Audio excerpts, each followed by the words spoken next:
วันที่1 ถึง 2 เมษายน 2025 ผ่านมาแผนกส่งเสริมความก้าวหน้าของแม่หญิงและแม่เด็กห้องการกระทรวงเกษตรกรรมและป่าไม้จัดกล่องประชุมความเสมอภาคหญิงชายเพื่อการพัฒนาอยู่ห้องประชุมโรงแรมอัมบรีนครหลวงเวียงจันทร์ภายใต้การเป็นประธานของท่านศรีประภัยไสสงครามหัวหน้าห้องการกระทรวงเกษตรกรรมและป่าไม้มีคณะผู้เชี่ยวชาญด้านส่งเสริมบทบาทหญิงชายของ RFD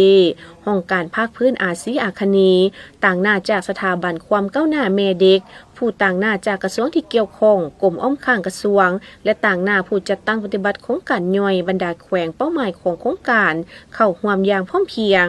จุดประสงค์ของกล่องประชุมในครั้งนี้เพื่อสร้างความเข้มแข็งและถ่ายทอดบทเรียนเกี่ยวกับเวียกส่งเสริมความก้าวหน้าของแม่หญิงให้แก่ผู้ประสานงานขั้นศูนย์กลางและท้องถิ่นก็คือขั้นเมืองขั้นแขวงและเพื่อเป็นการแนะนำแผนพัฒนาเวียกงานบทบาทหญิงชายเสื่อมเข้าในแต่ละกิจกรรมของโครงการให้กับบรรดาคู่ร่วมงานรับรู้และเข้าใจไปในทิศทางเดียวกันของการจัดตั้งปฏิบัติเวียกงานบทบาทหญิงชายในกล่องประชุมครั้งนี้นำเสนอบทเรียนเกี่ยวกับยุทธศาสตร์บทบาทหญิงชายและการจัดตั้งปฏิบัติบางตัวอย่างของโครงการ RFD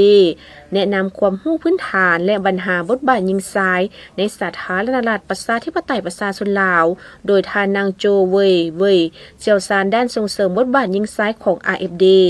จากนั้นผู้เข้าร่วมได้แลกเปลี่ยนความคิดเห็นกันกับบรรดาผู้ต่างหน้าจากกระทรวงที่เกี่ยวข้องและต่างหน้าจากกรมอ้อมข้างกระทรวงและบรรดาคู่ร่วมงานปฏิบัติโครงการย่อยของแขวงเป้าหมายของโครงการกรีนคัพใน7แขวงคือแขวงพงศาลีอุดมไซหลวงน้ำทาหลวงพระบางเสียงขวางหัวพันและแขวงไซสมบูรณ์ในตอนท้ายของกล่องประชุมผู้เข้าร่วมได้ปรึกษาหารือแลกเปลี่ยนความคิดเห็นและจัดกลุ่มกิจกรรมถามตอบการวิเคราะห์บทบาทหญิงชายเพื่อวิธีการให้บรรลุความเสมอภาคการจัดตั้งปฏิบัติแบบมีส่วนร่วมระหว่างภาครัฐผู้ประกอบการคู่ร่วมพัฒนากลุ่มการผลิตและสหกรณ์อย่างมีประสิทธิผลสุขยุส่งเสริมการผลิตกสิกรรมติดพันกับการปรุงแต่งสร้างมูลค่าเพิ่มและการจัดตั้งปฏิบัติเวียกงานบทบาทหญิงชายเข้าในกิจกรรมของโครงการตามแผนพัฒนาเศรษฐกิจสังคม